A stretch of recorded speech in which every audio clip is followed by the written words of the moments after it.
Tomorrow we actually have a memorial for our longtime artist in residence, Bob Branneman. He passed away in January. It's actually his show that you can see in the gallery right now. It's the last show he had. And tomorrow will be the last day of the show. So please do check out the show. And if you do Bob or are interested in his work, come by to his memorial tomorrow. He's one of the very last of the beat artists. He actually showed at the Batman Gallery at the very start of the beat movement in San Francisco. Next week, we have a reading of the journal Pratique, the special noir issue edited by Suzanne Lummis. That should be a great reading as well. We have a conversation with Matthew Caillet and Shonda Buchanan on next Saturday. Beyond Baroque also does all number of other things that are not quite poetry or even literature related. So next Saturday, we do have a lecture on quantum physics by Dr. Bradley Bobbs, who lives in the neighborhood. He will tell you all you want to know about Schrodinger's cat. So come by for that too. Please do show your support for our programming by becoming a member, or if you are a member, by renewing your membership. We depend on our members' donations to underwrite pretty much everything we do here. This event was free. Members' donations help keep these events free when we do have to charge. Usually members still get in for free, or they get a discount. You also get a discount in our bookstore and paid workshops. And it just really does help everything we do. There's not a lot of money to go around for the arts in the United States, and so our community really are the ones that support us. So if you are a member, thank you. I should also say thank you to our staff who have really made this event happen. Eric Alberg, running things in the booth, our programs manager, Ivan Salinas, who really coordinated all of this, Genesis Perez in the bookstore, all of our wonderful volunteers, truly thank you. And I think the only other thing I would say about the program is please do buy our author's books. One of Tom's books, 300 Streets of Venice, is a really wonderful book. I highly recommend it. And Mitchell's new book, Memorial with Liminal Space, is really celebrating it tonight because it just came out just not too long ago, last year. And so it's really just an honor to be able to celebrate this fabulous new book. I'm sure their authors will be willing to sign it. I never remember to ask them if they're willing to, so I just kind of like tell them that they're going to be willing to sign it. One other person I should thank who cannot be here is Laurel Ann Bogan. Many of you know Laurel Ann. She is truly one of LA's greatest poets, longtime friend of Beyond Baroque, and a really wonderful teacher. She was the teacher of both Mitchell and Tom, and so she actually is the one who connected me to Mitchell last year and Tom, I think, some years ago. Well, that might have been more in various ways. But she wanted to be here to introduce this program. Unfortunately, she can't be. She's actually in the hospital with a broken ankle. So she has written an introduction, and she has tasked me with being Laurel Ann Bogan and reading it as if in her voice. I cannot, for those of you who know, I cannot do that. I didn't even get a wild hat to wear, which she has all kinds of hats. So you just, if you know her, pretend like I am Laurel Ann Bogan. If you don't know her, come by when she's well, and you can check her out yourself. Hello, greetings and salutations. This is the disembodied voice of Laurel Ann Bogan. I'm here to welcome you to Beyond Baroque to hear the extraordinary poetry of two alumni of my master class in poetry, Mitchell Untch and Tom Laichas. I would be here by myself, but I am laid up with a broken ankle. But the poetry of these two gentlemen will stand for itself. Mitchell came into my poetry world more than 20 years ago. A tall and elegant man, he announced he was going to be a poet. I looked at him slightly askance, was willing to give him a shot because he was sincere, convinced he was going to do it. And by God, he did. Mitchell's memorial with Liminal Space is a testament to a poet's focus and heart. I lay awake in the history of a small house, Mitchell writes, and after we read his work, we lie awake as well, thinking of the sometimes difficult relationships between ourselves, our families, and the places we once called home. Mitchell's work reminds me of Yeats' line, out of the quarrel with others, we make rhetoric. Out of the quarrel with ourselves, we make poetry.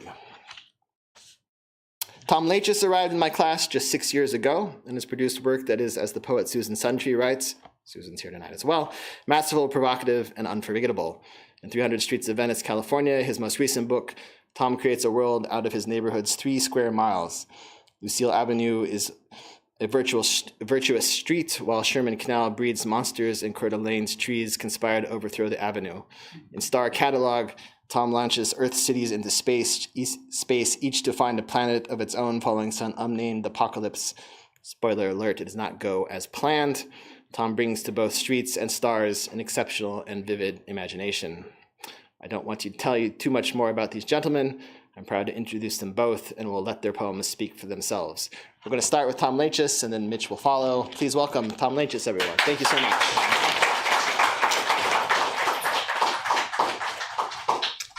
Well, thank you, everybody, for being here. I want to thank Beyond Baroque, Quentin, Jimmy, Yvonne, Genesis, Eric, Michelle. Eric's in the booth, by the way. So thank you, Eric, for hosting us tonight. And I want to thank as well Mitchell Untch. I really hope you're all going to buy a copy of Mitchell's memorial with Liminal Space. This is the book. I have bought a copy. It's profusely covered in notes at the moment, so you'll have to buy your own. It is an exceptional collection. It is sad and poignant and reaffirming. I'd also like to thank Laurel Ann Bogan, who is listening tonight. Hi, Laurel Ann. We love you, and we hope you get better quick. A lot of what I've written lately is short narrative, so you can call it prose, poetry, or microfiction. Much of it is going to be appearing in the next year in a collection called Dorothy's Twister Didn't Stop in Munchkin Land. And so that's what I'm going to start with a couple of pieces from that project. This is Backwards Real.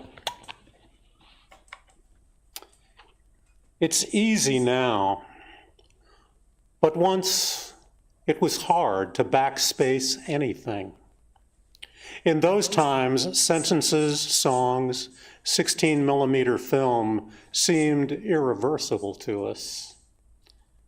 Then one day, we asked teacher, "Can you make the movie go backwards?" And he did. What a flutter and clack as sprockets regathered the narrow strip around the machine's rear reel, and then, look, the rocket sucks all its smoke and fire back into itself and holds its breath beyond the count of 10, and the astronaut says, "Kind man for leap, giant one, man, a 4-step, small one." Then he backsteps up ladder toward the blue-faced planet we are soon to be unborn from.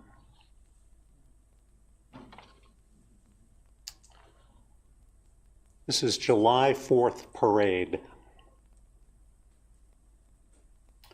A woman in a horse costume leads the parade's horse troop. She seems to walk on all fours. Linen hangs from withers and croup, her shoulders heavy with horsehead. Her body struts. The crowd applauds. The children wave. The real horses aren't in on the joke. They believe her nods and nays. Then she doffs the fake head for the crowd, lofts the phony neck and mane whose empty eyes stare at the horror-struck beasts who neigh, tremble, stamp, sweat, as the crowd brays with laughter, the beasts terrified because they know once you say yes to a mask like that, it is yes to every lie a body can tell.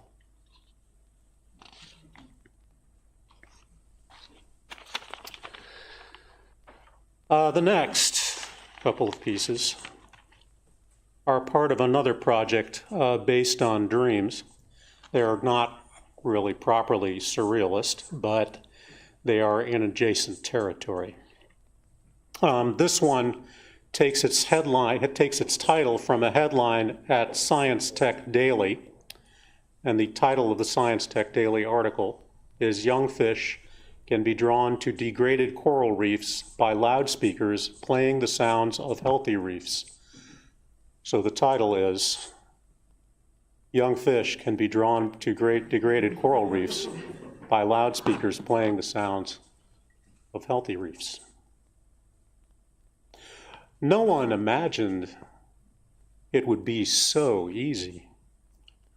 All we have to do is sing, "Come back, come back," and they come.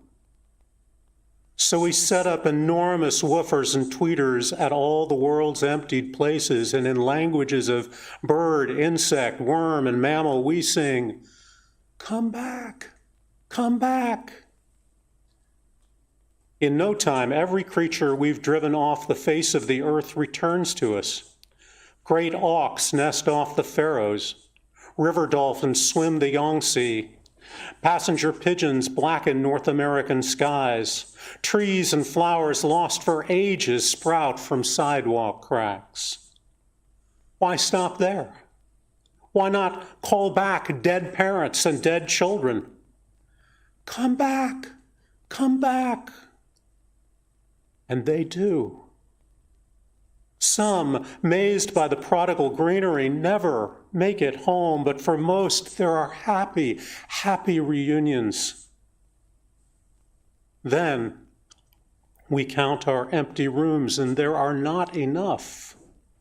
Aunts, great-grandparents, nephews, nieces, where will they sleep? How will we keep them from harm? We rent rooms in economy motels. We clear-cut foliage that causes them to get caught in traffic jams. To hungry, prowling animals we invited into the world, there are now millions. We shout, "Go away! Go away!" And they go. Finally, again, it is just us and our houses, snug and silent. At bedtime, we tell stories about the saber-toothed cats who appeared out of nowhere eating children who wandered thoughtlessly out of our houses and into the world. Never leave, we tell our children as we kiss them goodnight. Never leave.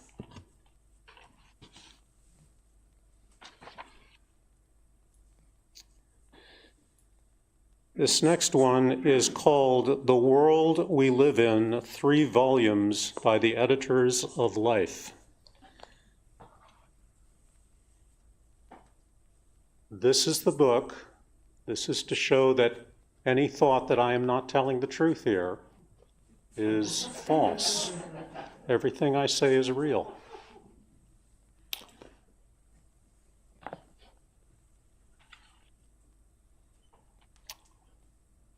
It begins in the Hadean era.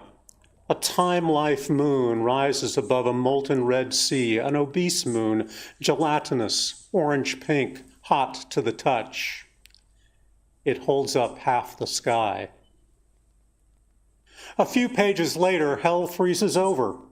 The first rains fall, the Earth becomes a sentimental planet, mothering fleshly life in Cambrian shallows, Mesozoic savannas, and quaternary swamps. Page after page of ill-adapted creatures condemned by weakness to eventual extinction. The ridiculous snouts, the too many horns, the technicolor manes and feathers, they all die of something. Eriops, the half-ton newt of page 102, dies of corpulence. Page 107's pterodactyl jets straight into a pyroclastic flow. What is she thinking? On page 127, Meropus, an odd-toed ungulate, succumbs to its own ungainliness. The intelligent animals, big-headed ground sloths and trumpeting brontotheres, foresee the end. Most die of anxiety. The Greek heroes slay the rest. That's why in all the world's labyrinths, there's not a living Minotaur. At last, there's room for our own tribe. We do without ornament. No cranial crests, no 5-foot horns, no shoulders wide as Moby Dick. Small-bodied and fastidious, we keep our nails clipped. We're mostly hairless. Our teeth are small and white. As children, we are pretty. And now, I yawn. It's very late in Volume 3. I look up from the page. Tonight, my species bundles itself up in sleeping bags and blankets. Aloud, I read the book's last sentence. Confined to the prison house of his senses, man can only grope through twilight. We are the lucky ones. Without opposable thumbs, no other creature on earth has ever groped towards anything. We are here.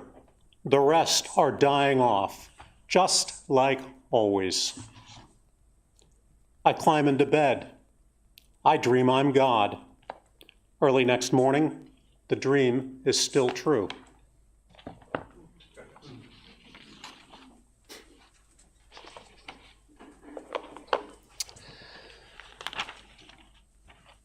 I've also been editing a series called Star Catalog, which is written about 4,000 years in the future and was sent to me through an unlisted wormhole.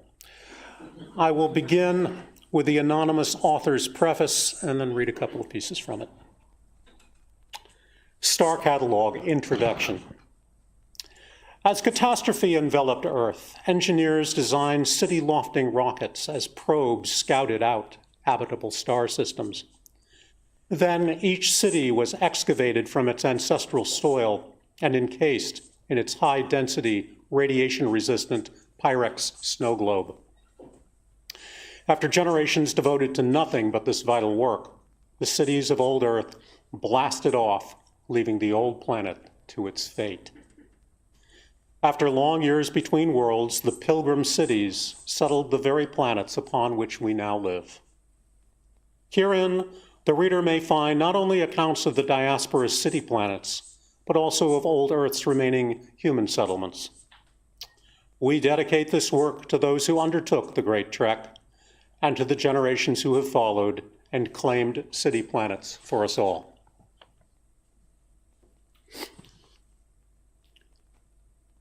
This is set on Earth. It is, I just want it to end.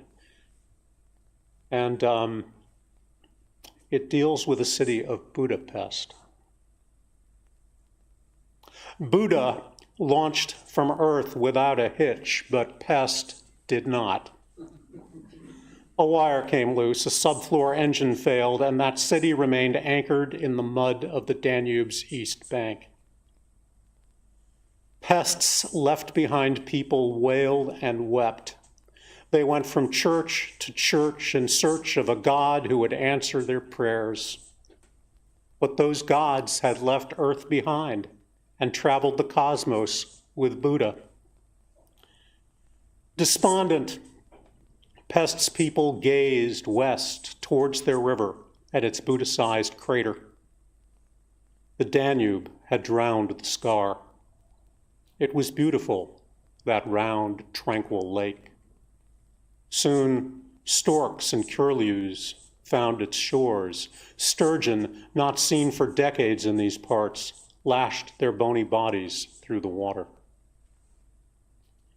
The old widowed city lived under her old sun, old birds in her dark skies, old fish in her waters. A woman walked to the lakeside, mourning the loss of a sister who had lived in Buda before the migration. I want it all to end, she said. Why? Her companion asked. Is it really so bad, this green half-life? This is the city of Cali, Colombia. From Earth, the city of Cali brought mating pairs of all its 562 native birds, both those who nested in the city year-round and annual migrants from North American winters. Once the city had rooted in its new planet's bedrock, Cali's birds dispersed into every ecological niche. They have bred extravagantly, and now the planet's skies are indistinguishable from those of pre-disaster Earth. Cali's Minister of Tourism advertises this fact to the other city planets. See Earth as it was centuries ago. Come to Cali. The Tourism Ministry also says that Cali's birds are lovebirds. There is indeed something erotic about this enormous undulating flock, their brilliant colors, their mating displays. The air vibrates as the birds take flight, leaving a perceptible tremor upon the tourist's soft skin. As if betraying a confidence, the hotel concierge will tell guests that the locals believe each bird represents a soul who has found true love. The Ministry of Tourism says, every wing beat is a heartbeat. The truth is that most people in Cali, being perpetually hungry, shoot the birds for dinner. The law forbids the killing of birds, but the police cannot be everywhere at once. So Cali's people shoot flamingos, cormorants, toucans, quetzals, and whistling ducks. Everyone knows someone who sells illegal bird meat, ornamental feathers, or materia medica ground up from pinions, breastbones, and beaks. Tourists return home from Cali with live birds bought at open-air markets in the hotel quarter, along with cages as elaborately decorated as the Cathedral of St. Peter the Apostle. Some tourists are disgusted by the idea of eating or imprisoning Cali's birds. But the city planet of Denver eats dogs. Beijing makes blankets from cats. And on every city planet in the human diaspora, restaurants sell goldfish right out of the bowl. So let us not judge the people of Cali. We all came to our new planet as if late to dinner, famished.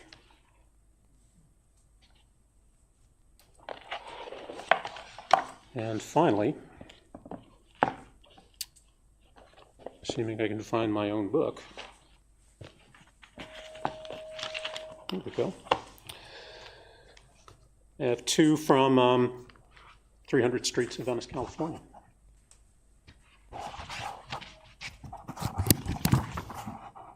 This first one I dithered about reading tonight, but I think I'm going to do it.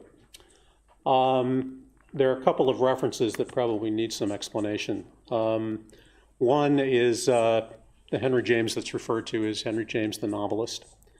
I refer to Venice as the Serenissima. That was Serenissima Republica, Serenissima Republica. That was one of the names that Venice took when it was an independent country. And I think that's probably it.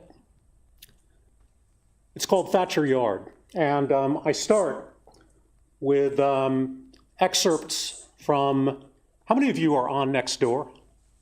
Nextdoor.com. We have one person, two people who will, three, four. A few of you are pretending that you don't ever look.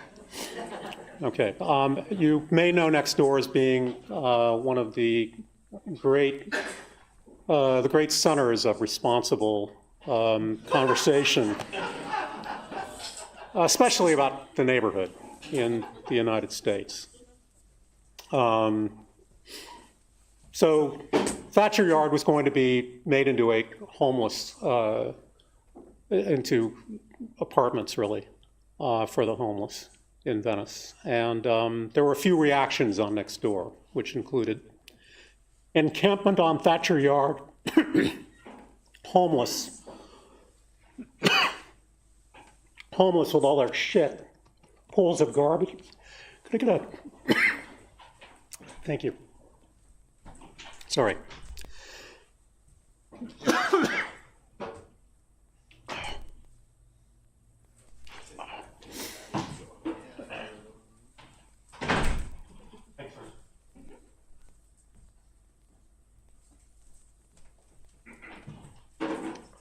That's better.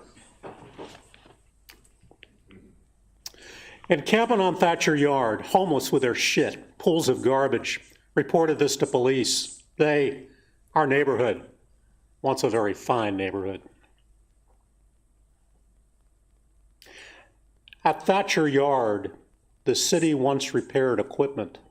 This when Venice Beach, that pump-jacked, oil-slicked, red-lined slum by the sea, lived out its lives in low-rise bungalows, flats, and squats for rent to hairdressers, bricklayers, pensioned widows, teachers, drifters, mechanics, and janitors.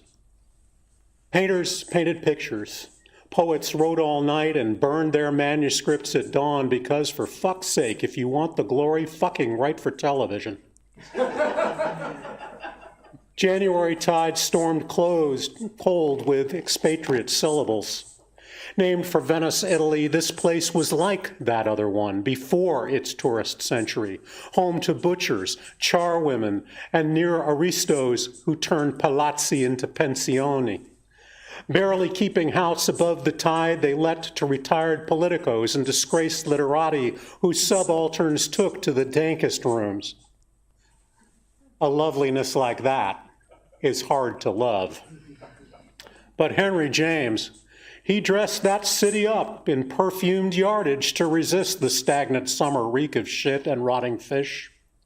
Venice was an open sewer then, but James's readers walked above all that. Bound in blue cloth, gilt-lettered, collectible, volumes beautiful as any city. To read the book, the buyer slit apart the uncut pages with a penknife, sniffed the deckled edges, and inhaled fragrant washed white paper. No hint of sewer in it. So I understand my neighbor's disillusion.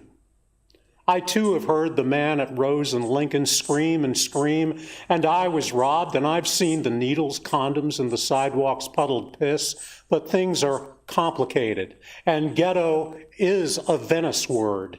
Ghetto Nuovo, where smelters slag the slop, and La Serenissima Repubblica di Venezia dumped its filthy Jews, my kin, and locked us up within the walls at sundown. Neighbors say they want those people out of here. We don't mean harm, but what about our children and the ugliness? When speaking confidentially, my neighbors say they'd like to truck that human garbage to a desert town, turn them out in Barstow, build a tented camp in Victorville, make them fucking work. What my neighbors really want is camp guards booted black and badged, academy equipped to disinfect the streets. The young cadets are taught they really must police sometimes. Not the job the trainees want, but yes, the job my neighbors hire them to do. My neighbors want a beachside Henry James, cleaned up streets for people who will pay the bed and breakfast rent, walk the Sunday boardwalk, burn their beach skins on the lemon sand. For problem children, belligerent or sad, there is a well-reputed sanatorium up north in Canyon Country. Throughout the Middle Sea, Venetian arms kept a kind of peace, and what my neighbors really want is a stiletto from the Serenissima. Melt a pig of iron, hammer hot and fold it. Hammer hot and fold it. Hammer hot and hone that edge to cut the uncut pages of an antiquary's book. The slag, the lime, the lead, the sulfur. Truck it to the ghetto with its dirty people who refuse to pay the market rate. Now, open the book. Its laundered pages freshen indoor air.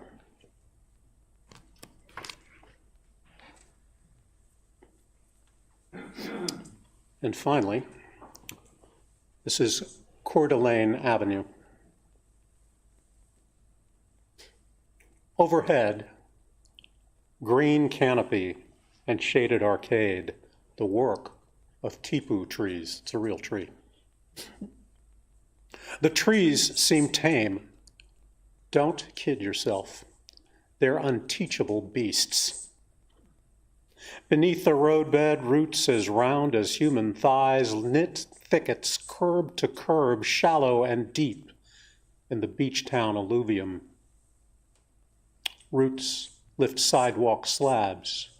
Roots shatter curbs, heaving cement shards up and out. This is a root-encroached avenue. The city surveils these tipus. The municipal code authorizes the Bureau of Street Services to clear-cut an avenue's shade if it gets out of hand. The wild and willful, the tipu is a patient tree. Months before man's last day on Earth, the Bureau staff will abandon their work. They'll huddle at home with their families, awaiting the apocalyptic end. On that day, the tipus of Coeur d'Alene will free themselves of every concrete encumbrance. They'll break into classrooms and homes. They'll march across Venice, an army of trunk and bough. Hear me, O Venice! Arbor Day is coming. Thank you.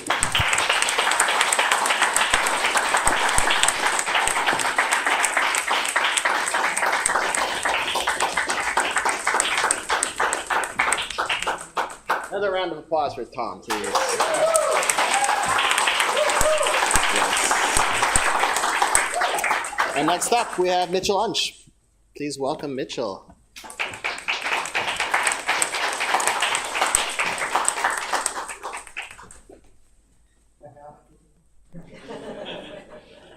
How do you follow that? Okay.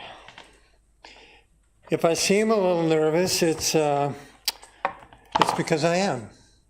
It's been a little while since I've done a reading. I'd like to first thank very much Quentin for inviting me to read for you tonight, Tom Laichas for reading with me, and for all the promotional work he did for tonight's reading. Many thanks to Ivan and Jimmy for planning and coordinating this evening's reading, and for the work they do to keep the center operating. And a quick shout out to Molly Bendall, Laurel Ann Bogan, and the countless friends and editors who helped me and continue to help me on this journey toward poetry.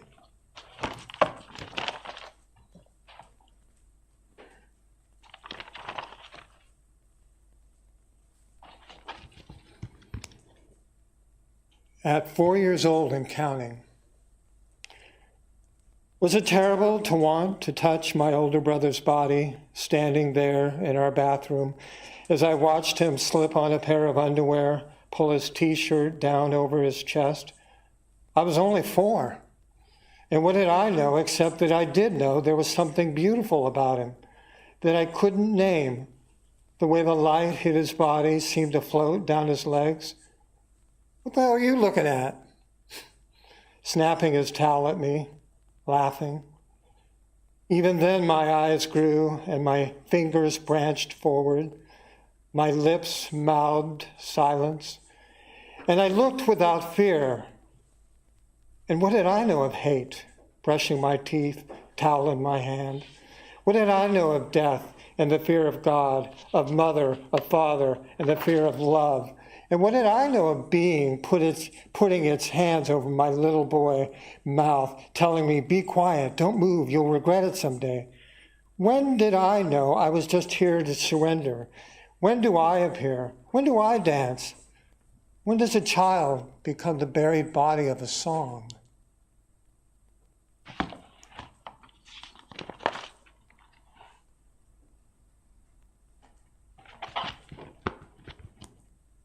Family tree. Your father sits in a tree. He reaches down, tries to grab hold of your hand. At night, he is filled with stars. Your mother sings beside him.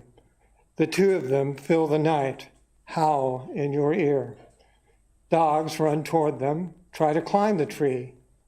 You are one of the dogs. stars, lights that you ascend.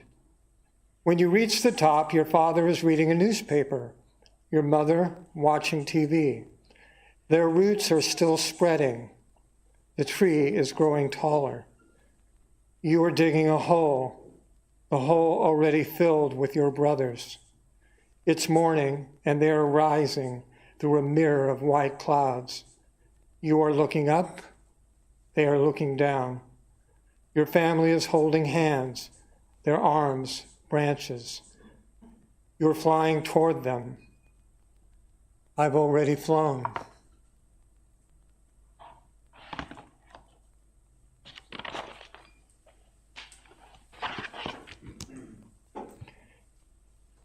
Better angels. Clothes plummeted onto floors, torn sacraments. Everybody became a friend that died. Who did I touch? Desire tiptoed in from all directions.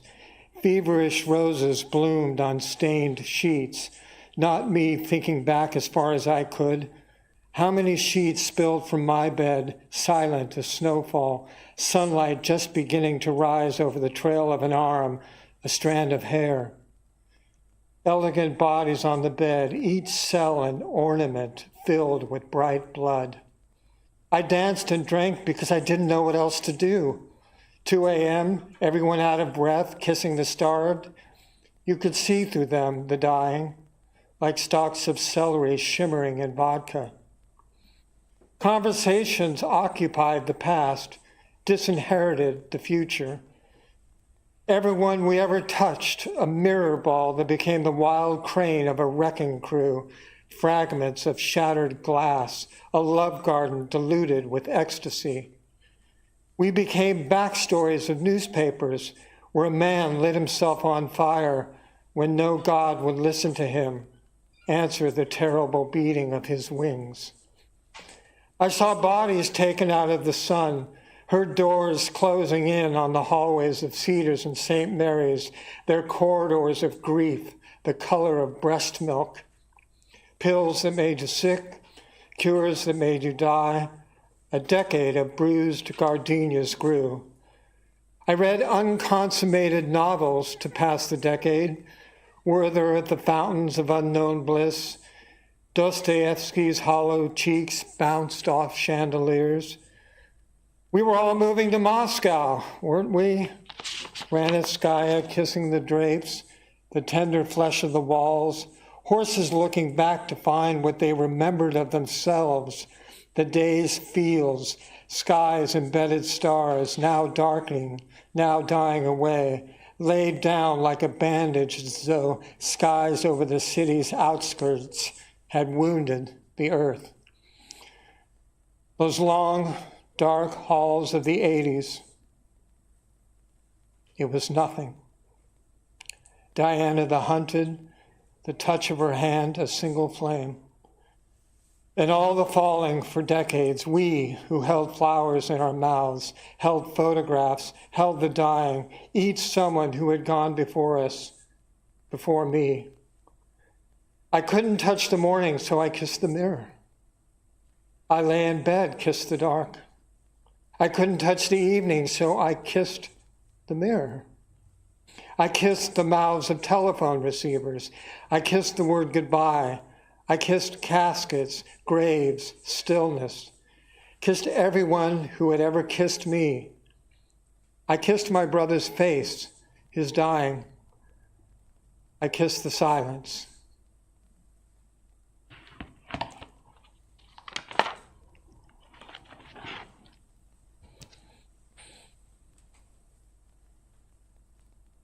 Ingress. Nothing stops him from opening my mouth, entering the quiet rooms of my body.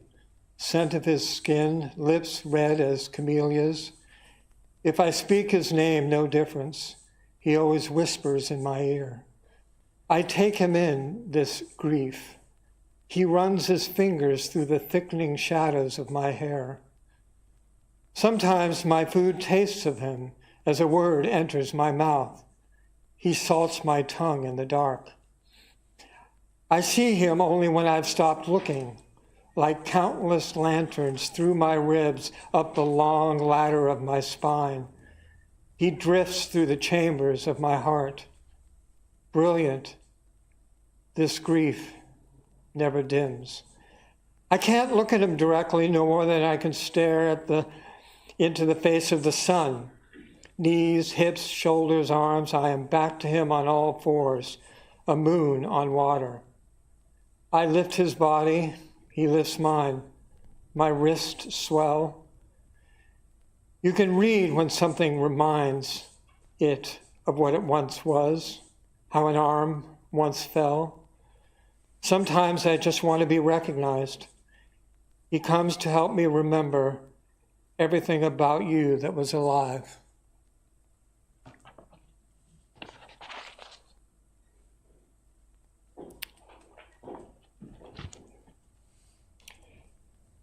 Threadbare.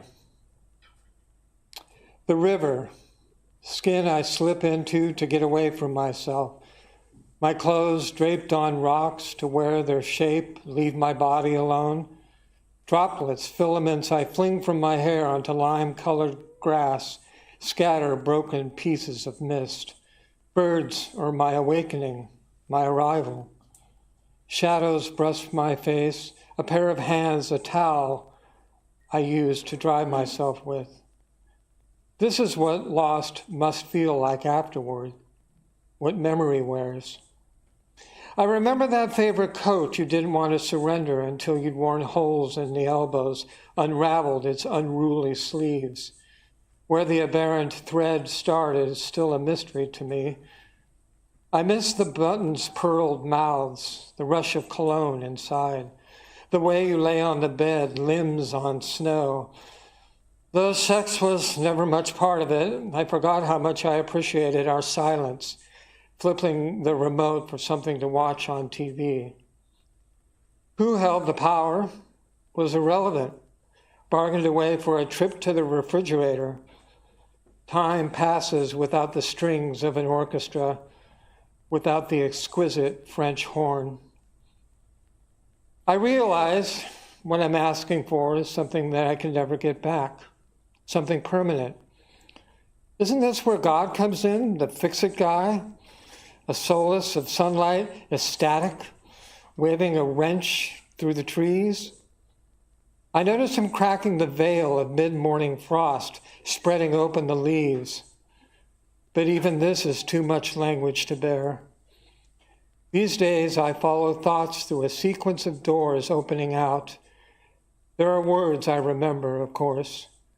Certain ones used, particular as glass, cut both ways. There's something about wearing tennis shoes. I feel like I'm bouncing back here.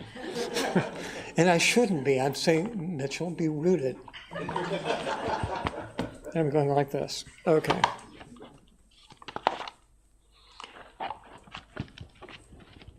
Okay.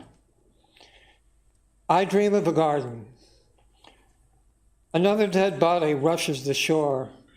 Words like hand, doorknob, closet, hide in cabinets, coffee cups, float inside a glass of water. Handle becomes hand, becomes bedroom, becomes father. Where did that come from?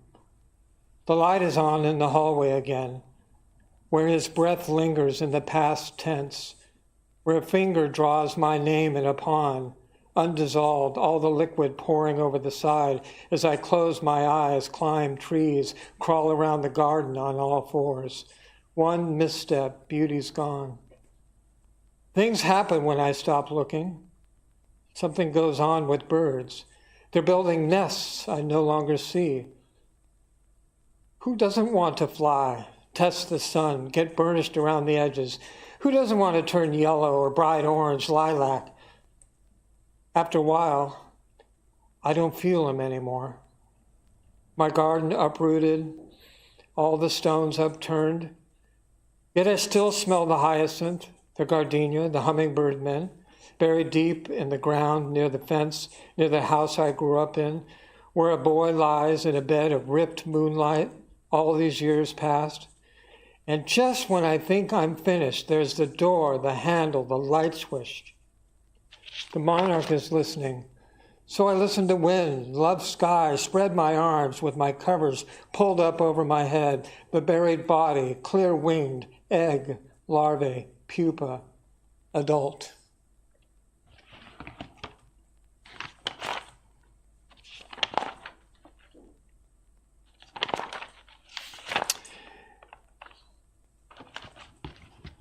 Punctuation.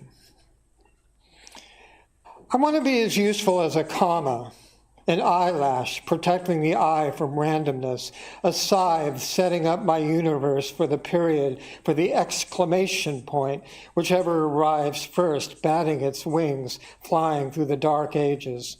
One eclipse interrupting the next and the next, onward, upward, toward the farthest reaching star, which scientists are still trying to find. A comma like the Greeks used in history before they invented history, carving their destinies in stone, a drop of rain sliding off the edge of a leaf, deciding whether or not to plant crops, swallowing the dirt, turning to roots. Beethoven's mark in the Ninth Symphony, Adagio, Andante, Fortissimo, laying his head down, ear to the floor, one sound bending the next.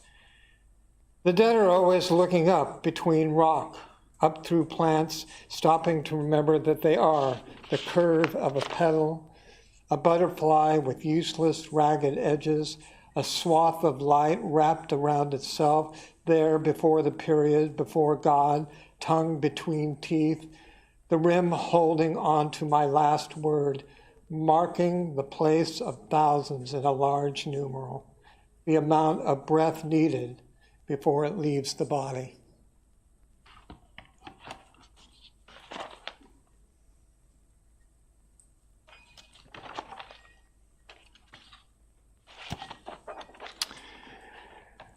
I wrote this next poem from my imagination. There was this young gentleman, probably 20 years ago, a young kid. He got bullied at school, which is unfortunately still happening today.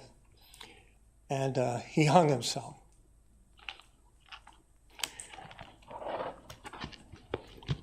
Hopefully, I become the universe. I want to be the song I was born into, a mirror without a reflection, to study what it is to be of, but not in the world, my hands cupped around my eyes, looking in, wrists wearing glass. I wear a hat to cover my hair as I walk through corridors, past lockers, slamming open and closed, hallways with shadows scissoring over linoleum, doors opening, unfastening sunlight. How I imagine flowers unlatch to let sky in, or birds lend movement to air. The night I decided to hang myself, I borrowed the rope my father used when we went camping to secure the boat to the roof of our car. Father taught me how to tie a knot, how to loop the ends so that it wouldn't slip or give in. A good knot makes a good man, he'd said. Done right, it would be the making of me. The knot held. It held me like it had held the summer boat. My eyes mapped stars. As I slid off the branch, the weight of my feet pulled me further down, though I never touched the lawn, never fell. A bone snapped. One ear peeled off. My tennis shoe dropped. I wondered if that wasn't soul torn from the body. My mouth twisted. I remembered thinking how a flower can be like an open fist. Then I remembered nothing. There is a house in my neighborhood I used to hide in. The night shines through it. A rock-broken window strung with moonlight. The dark is always broken into, I thought.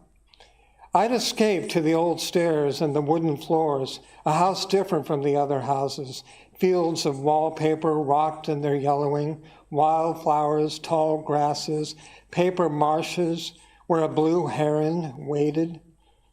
Some nights I would sleep on the stairwell next to the heron. He was tall in the water, weightless. His eyes followed me everywhere. Now my mother cries while doing dishes, wears rubber gloves worn thin. She sits on the living room sofa, hands spooled in her lap. My father drinks. When he walks, his moody flesh moves the air. He smokes more. It billows from his mouth, climbs the stairwell to the bedroom. My mother moves through the smoke as if it were camouflage. It covers the mirrors and windows. It's in the laundry. Inside the house that is different from all others, the wind blows through me, through the wheels of wildflowers. Now I am the water over the backyard lawn, bright drops in sunlight. I am a moving river, a silver thread in the morning. I am the cry, the tongues of herons. I laugh like snow, awaken in my mother's arms, round as sunlight, the sound of red, weight, color, size. Everywhere I am, she covers her ears. Each day I move through the threshold of her body, change shape as she changes shape, as wind changes the womb of a cloud that can no longer be held. I am the boat my dad tied on, a song, the way river water is song, the way a fish is song. I am the moon, the branch of my backyard tree, the sun's violet opening.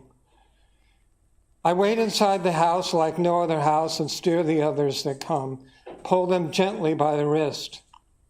In church, the preacher said they threw stones at Jesus while the sun shone and the wind sang and the rivers bounced light. I light my path through broken glass. I've never heard this much song, stars mending the dark, or felt the breath of heaven holding me.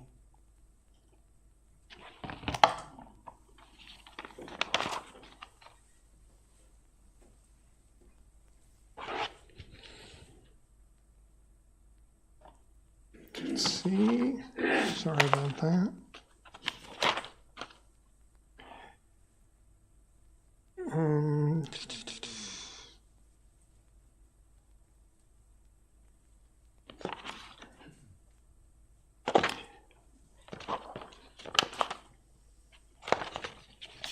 Sorry about that, folks.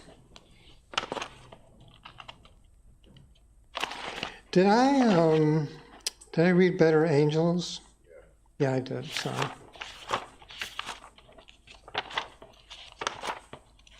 Anniversary. Trees remember dying, each fall losing leaves, the bundled light. The sun shines through them and rain colors the branches dark as rivers. Swallows abandon them for warmer weather. Barren, nothing sings to them in their warded state.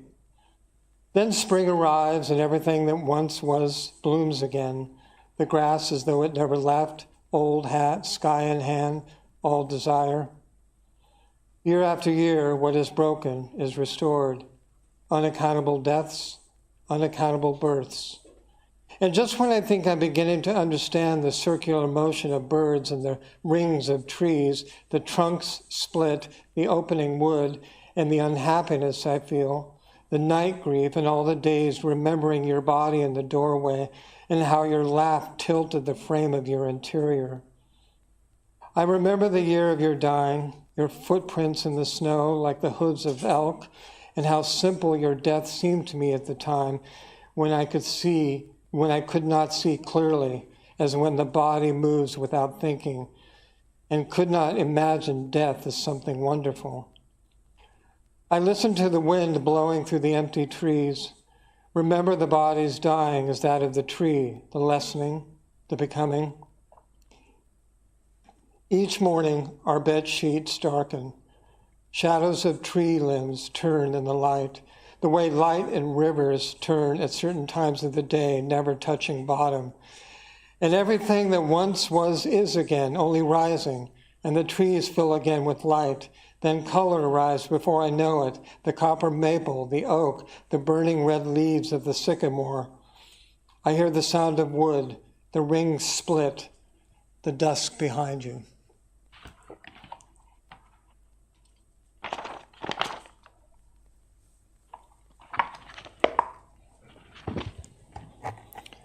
Afterlife. I remember that last moment, unbroken, then gone. the way you moved, sheets that wrapped around your torso, hips, chest, ears filled with my words that lingered, strayed, singing the way I imagined birds sing, having happiness for having flight, for the ground that gives back what it takes. The body sings until emptied of desire, of want, flown. If only I could see you the way I once did, carved from stone, your shadow unraveling in the doorway, grown from your shoulders, from the waterfall of light behind you, leaving only your beauty. But your body's not bound by me. I've no right to it anymore. It's dominion, not my own. Then what is it that still lives inside me? What is it I can't give up? I try to hold what can't be held, the root of your breath, the root of mine, not the ground, the rained stone, lichen shimmering, suit of wood, worm of bones. Why would love put itself into a body if the only thing it wanted was to escape from the body? I turn the knob to our bedroom door. Feel your hand as if touching mine. Trees spin with your thoughts. Leaves drop to the ground, words unuttered. I lie in bed with my eyes closed and find you still here, still the wind song turning in the dark, your mouth opening mine, your body burning a bright hole in the air.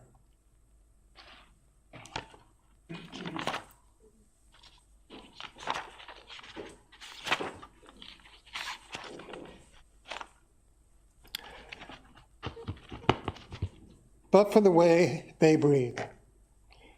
In the churchyard, I lay down a map of myself, spread beneath the tree, corners taut, held down by stones, a shadow, taunting light, burying leaves. You cannot live with grief too long, a poet said. So I am here that I might carry sorrow better, hum, think, my shoes fingerprint grass, my hands stuff coat pockets to keep warm. Past headstones I walk, pay homage, kneel. My one brother's absence, nearly 20 years, another brother's nearly as much, he the same age as me. Drafts of sparrows swarm porticos of light, flood the narrowing hallways of trees, break the silence with their winter psalms. A burst of cold air shuffles through me, rises upward. I don't know where it comes from or from whom. My parents always had something to say. Now breaths I brush against that I might hear what I did not know and know what I did not hear, to touch what touches me, to listen 1,000 times. Hands clasped behind my back, I recite the prayer I studied in Sunday school, as if I were saying it for the first time, my ears an audience to vowels rounded by nerves, missed words, adolescence. It is the best of who I was then, unstudied, open as a book. Each year I return, human to human, to mark ones I love. An envoy of stories, I tell my family what I've been up to, ask them how they are feeling, talk about all the things we talked about when they were alive, the office, weather, politics, how short life is, how all of us wish we'd had more time. I have found the dead never tire of the ordinary, and the more stories I tell them, the more alive they become, ascending into cold morning air like smoke from a wood-burning stove. Sunlight climbs the foot of a nearby tree, a bough that never leaves, which reminds me of a kind of instrument, a kind of heaven. An emerald coat pulls up its mottled sleeves. I shift the ground beneath my feet, seasonal changes I no longer wish to brush away. Browned reds, curled nests of hybrid yellows, my hands ferried across names washed away by rain, as smooth as the features of a monument. I would wipe away the cobwebs, but for the life they carry, but for the way they breathe.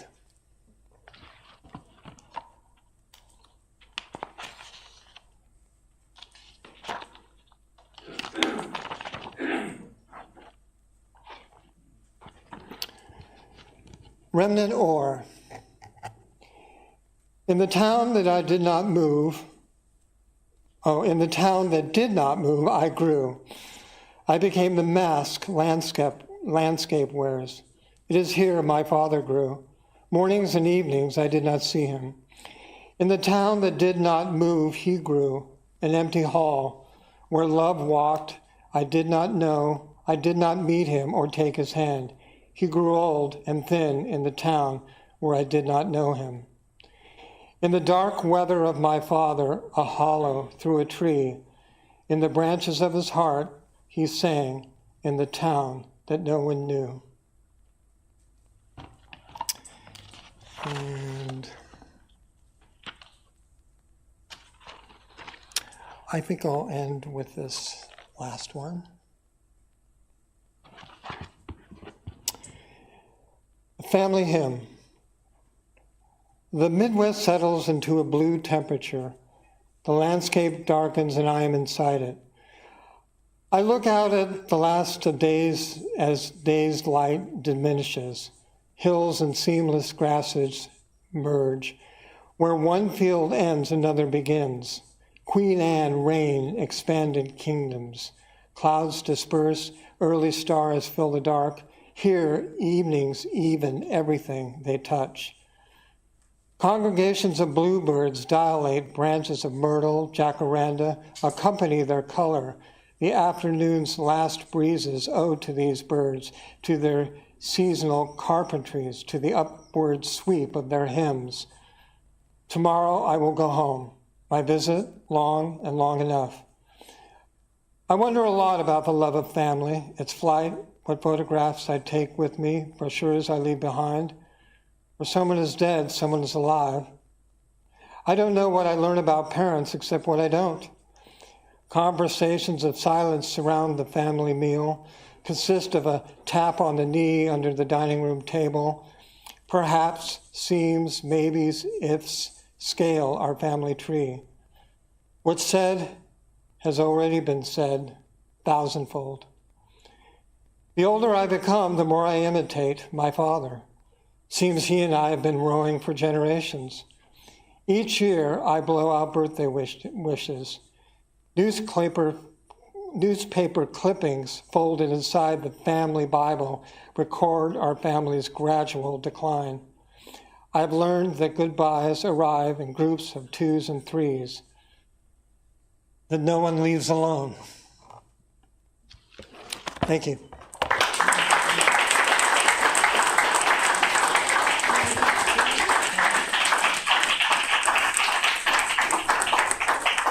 A round of applause for Mitchell and for Tom as well. Thank you both so much.